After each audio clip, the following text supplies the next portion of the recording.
Lupakan dulu dogfight jarak dekat. Di era modern, siapa yang melihat duluan dan menembak dari balik cakrawala dialah pemenangnya. Dan Indonesia baru saja memegang kunci kemenangan itu. Kedatangan jet tempur Dassault Rafale generasi 4,5 ke tanah air bukan cuma soal pesawat baru, tapi tentang rudal Meteor, senjata pemusnah yang bikin peta kekuatan udara di Asia Tenggara langsung berubah total. Kenapa kombinasi ini disebut perpaduan paling mematikan? Mari kita bedah bersama. Tetapi sebelum kita lanjutkan videonya, jangan lupa subscribe dulu abangku. Terima kasih. Pertama, kita bicara soal pembawa pesannya Dassault Rafale. Varian yang diakuisisi Indonesia dibekali dengan radar Aisyah RBE-2, dilengkapi dengan 838 modul transmit atau receiver berbahan gallium arsenide. Teknologi ini memungkinkan jangkauan deteksi yang lebih jauh dalam cuaca ekstrim dan kebal terhadap jamming atau gangguan elektronik musuh. Diperkirakan bisa mendeteksi target udara seperti jet tempur standar mencapai 130 hingga 150 km jauhnya, atau target besar seperti pesawat tanker jangkauannya mencapai 200 hingga 250 km dan mampu untuk melacak hingga 40 target sekaligus dan memprioritaskan 8 target untuk dikunci dan menghancurkannya. Sangat spektakuler bang. RBE-2 Aisyah adalah kunci yang memaksimalkan potensi rudal jarak jauh Meteor, memberikan pembaharuan data target secara real time di tengah penerbangan rudal. Radar ini dirancang agar sulit untuk deteksi oleh radar warning receiver pesawat musuh karena pola sinyal yang sangat acak dan lincah. Ditambah lagi dengan sistem spektra, Rafale bisa dibilang hampir tidak terlihat seperti hantu bang oleh radar lawan karena kemampuannya mengacak sinyal musuh. Jika radar RBE-2 dimatikan agar Rafale tidak terdeteksi atau mode stealth elektronik, spektra dapat mendeteksi emisi radar musuh dan memberikan koordinat target kepada komputer pesawat.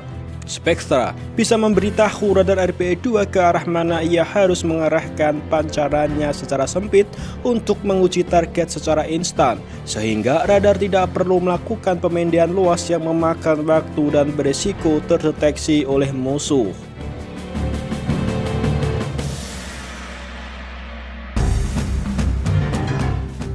Dan yang paling keren, Rafale juga dibekali dengan Link 16, bisa untuk berbagi komunikasi secara real time antar pesawat, termasuk dengan pesawat AWACS. Jadi pesawat AWACS teman bisa memantau koordinat pesawat musuh dengan secara real time dan mengirimkan data koordinat dan lain-lain kepada Rafale. Dengan data dan panduan dari AWACS, Rafale bisa menyerang pesawat musuh dengan sangat akurat dan menghancurkannya, seperti yang dilakukan oleh jet tempur J-10C Pakistan melawan India yang berakhir Rafale India dan beberapa jet tempur India lain hancur lebur dengan bantuan pesawat AWACS. Namun sayangnya saat ini Indonesia belum memiliki pesawat AWACS sama sekali atau pesawat radar peringatan dini. Poin 2. Rudal Meteor pembunuh senyap di luar jangkauan mata atau Beyond Visual Range (BVR). Tapi kehebatan Rafale baru saja mencapai puncaknya saat dipasangkan dengan MBDA Meteor. Ini bukan rudal udara ke udara biasa. Mayoritas rudal saat ini menggunakan roket yang energinya habis setelah beberapa detik meluncur.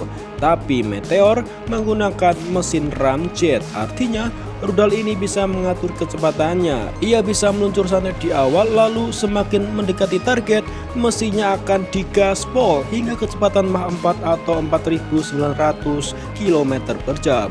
Ini menciptakan apa yang disebut sebagai no escape zone atau zona tanpa ampun terbesar di dunia. Begitu Meteor mengunci pesawat musuh, peluang musuh untuk menghindar hampir 0%. Jangkauan tembakan pun di atas 100 km, bahkan estimasinya bisa mencapai hingga 200 km. Poin 3. Mengapa kombinasi ini menjadi game changer di ASEAN?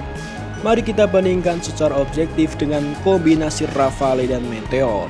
TNI AU kita kini punya kemampuan beyond visual range yang sangat ditakuti oleh kawasan. Jika ada pesawat asing melanggar kedaulatan Indonesia di Natuna Rafale, kita bisa mendeteksi dan menguji mereka dari jarak yang sangat jauh. Sebelum musuh sadar mereka masuk radar kita, rudal meteor sudah meluncur ke arah mereka dan boom, hancurlah berkeping-keping bang. Ini adalah deteran gaya gentar tingkat tinggi yang membuat negara lain berpikir 1000 kali untuk macam-macam dengan wilayah udara Indonesia. Investasi besar ini membuktikan bahwa Indonesia tidak lagi sekedar menjaga langitnya, tapi siap untuk menguasai ruang udaranya dari segala ancaman. Kombinasi Rafale dan Meteor adalah bukti bahwa TNI AU kita semakin disegani di kancah global. Bagaimana menurut kalian? Apakah kombinasi ini sudah cukup untuk membuat langit Indonesia aman dari segala ancaman? Tulis pendapat cerdas kalian di kolom komentar dan jangan lupa subscribe.